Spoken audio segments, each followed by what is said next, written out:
Today on Exploring Scotland's History, we're on the windswept Ardfern Peninsula. We're going to have a look at Old Ardfern Parish Church, also known as 𝕮𝖉𝖗𝖚, amongst other things.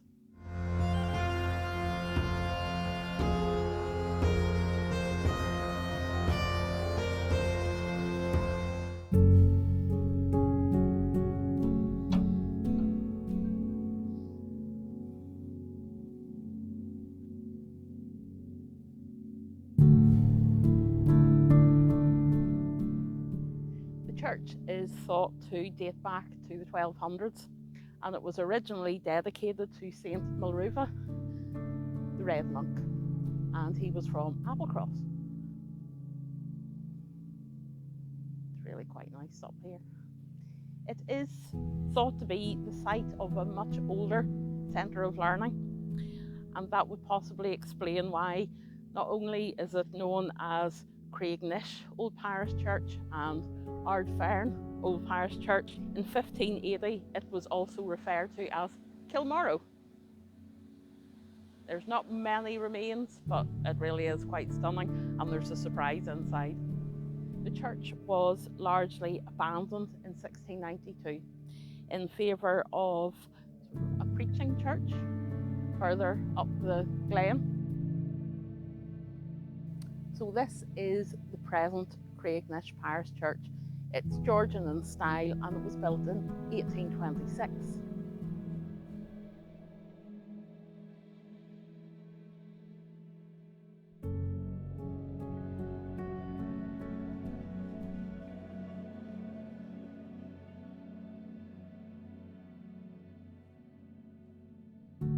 It wasn't the original preaching church, what we see today, but it's on the same site. 1692 is quite a strange time to be abandoning a church, quite long after the Reformation. There is a consideration that perhaps the Reformation was thought about a wee bit later in these abandoned little peninsulas, and they decided that they would move out of here and up to the current church, really more to get rid of the sort of old religious practices. The church was repaired in the 1800s, and in 1926 all this fabulous stonework was repointed, but it really is as is, it was abandoned. What is really quite impressive are the walls. They're like a metre thick.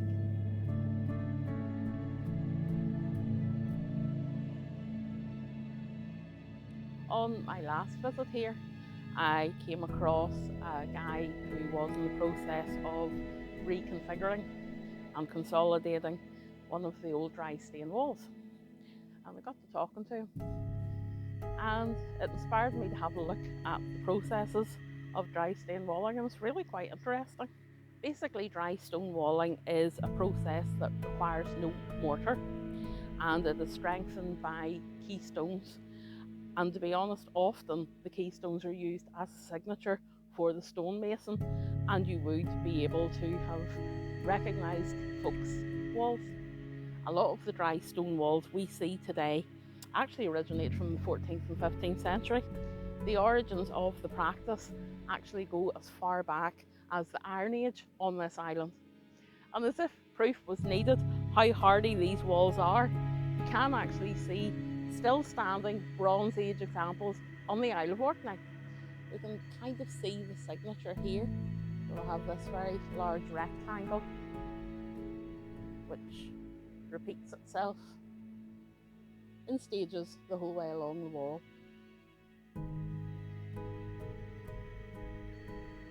There are records in the early 1900s of dry stone wallers getting about 6 to 9 pence per yard. I'm not really sure whether that would be worth the effort or not, but they have left a beautiful legacy, and I get very excited about piles of stones arranged in the walls.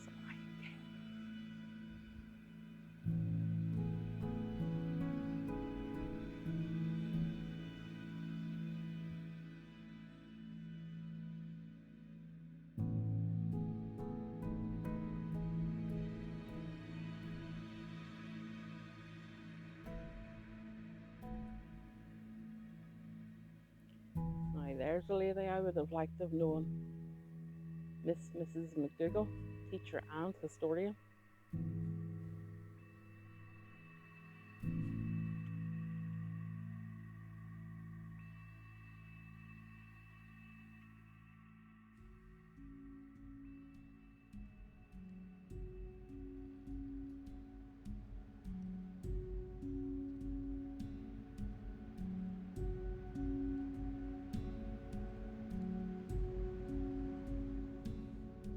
Many of these little churches hold a surprise, and I'm about to show you this one. Head in through the door, and look at this.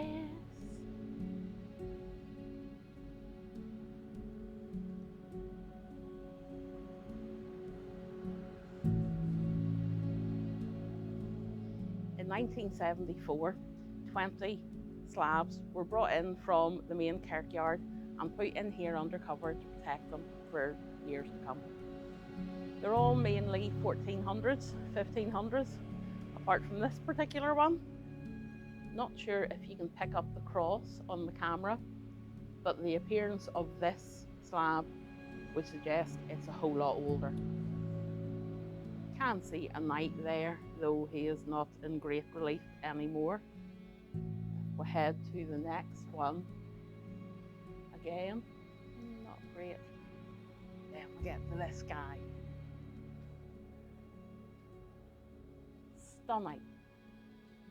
We have the intertwined leaves that obviously suggest life. We have our knight, per se. It is gorgeous. We have one with possibly a hunting scene at the bottom there. And the interweaving of leaves and back up to a stunning knight. This one again has the swords. My personal opinion is that there must have been a lot of people with a lot of influence and a lot of clout in the day to warrant these absolutely gorgeous grave slabs.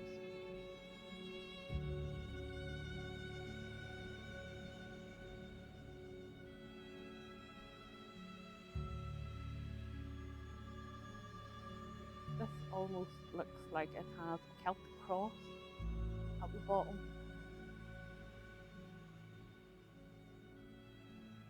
And a long sword. It's again the notion of crusades. The next one along, better leaf than the first. Not as weathered, and you can clearly see that cross at the bottom of the sword. That's really quite gorgeous.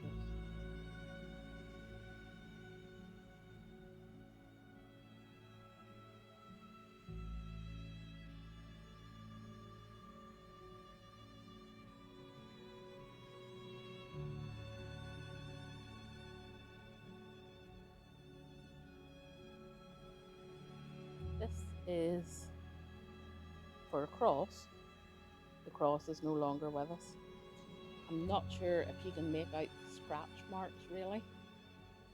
Along there you can certainly see the centre of the dial. But this would have been a mass dial, as it was called, but essentially a sundial. Not sure whether that was that effective in Scotland or not. Also within the church are these absolutely intricately designed stone caskets. A lot of them have hunting designs, and it was very clear that there were someone of importance who'd been buried in them. Unfortunately, these headstones and the caskets, there is no concrete evidence about whoever was interred in them. It's been lost to history, but we can appreciate how important they possibly were at one stage in their life.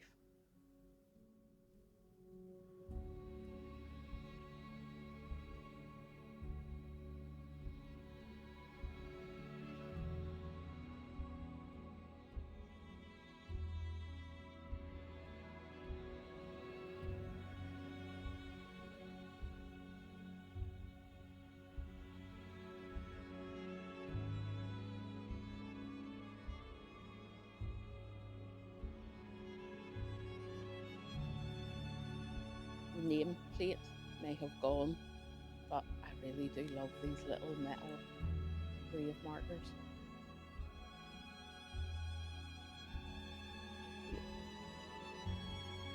You know me and my commanding views. What's that for a commanding view? Wow, absolutely magnificent, even on this heading towards Greek day.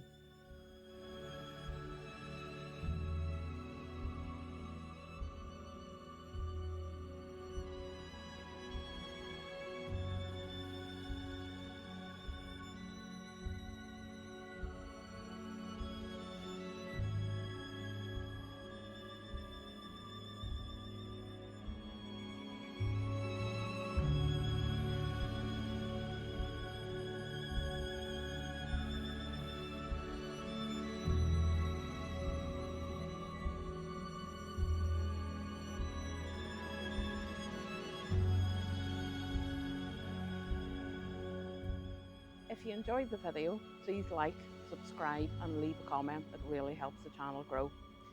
You can also catch me on Facebook and Instagram of the same name, Exploring Scotland's History. And thank you to every single person who has bought me a coffee. The link's below. Until next time, thanks for watching.